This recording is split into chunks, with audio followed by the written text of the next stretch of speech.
Hey, this is Anthony from Real Plans, the official plant-based Whole30 meal planning solution. This video will show you how to use the desktop version. I'll put a link in the description if you want to see the tutorial for the mobile. When you signed up, we created a Whole30 plan for you that spans over 4.5 weekly meal plans.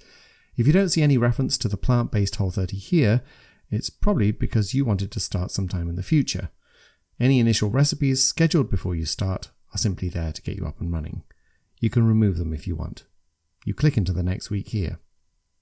So, each week contains a set of recipes, leftovers, and notes to cheer you along the way. To see all the images, you can expand the planner like this.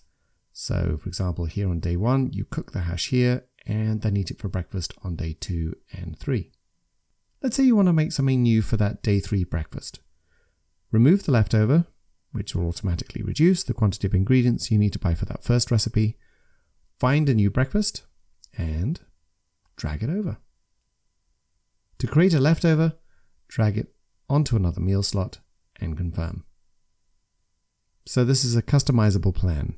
Everything you see here is simply a suggestion, and there are many other ways to alter this plan to suit your situation and taste. Behind those dots are a number of actions. You can add notes, and oh, this is fun. You can search for recipes in a different way. This way shows you recipes one by one. It's a fun way to find dishes you've not thought of making. You can scroll through them until you find something that inspires you. Let's add this one. You can also click on any recipe to find suggestions for more sides. So click on the plus sign to add it to the meal. And you can also find any side by filtering on course, then sides. We also have a recipe box, same filters over here, just bigger pictures. And you schedule recipes into your plan like this. You can favorite any of your recipes. This will keep them at the top of any search you do. And you can also import any recipe from anywhere on the internet and add those to your plan too. But that's for a future video. But give it a whirl. So from the planner, you have a timeline to show you what to do when. And here's the shopping list. A list of all the ingredients for the recipes you've scheduled. First, shop your own kitchen. So if you've already got garlic, check it off. Then you go to the store and check off stuff as you throw it in the cart. Or if you want things delivered, simply pick a service. You can modify quantities here.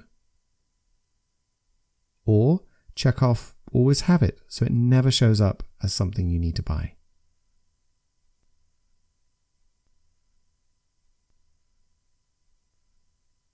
Alternatively, you can add things to your shopping list and choose to have it show up every week regardless of the recipes you've planned. So let's add apples, 6 of them every week. Done. If you prefer paper and pen, you can print your shopping list here. And most users download the iOS or Android apps and use their phone at the store. Your username and password will work on all platforms. So swapping between the desktop and mobile apps is common depending on what you're comfortable with and what you're up to. In settings, you can refine your automated meal plan further by changing your diet or adjusting your schedule. Real Plans also includes a plant-based Whole30 reintroduction, which we'll tell you about later. But most importantly, if you play around and feel like you've messed everything up, you can go back to your original plan by going to the planner, click View Templates, and overwrite everything to start again. I've gone pretty quickly in this video, so if you want more in-depth help, check out support or contact one of our support agents here. We're super excited to have you with us, and we really are rooting for you to have a smooth, plant-based Whole30. Good luck.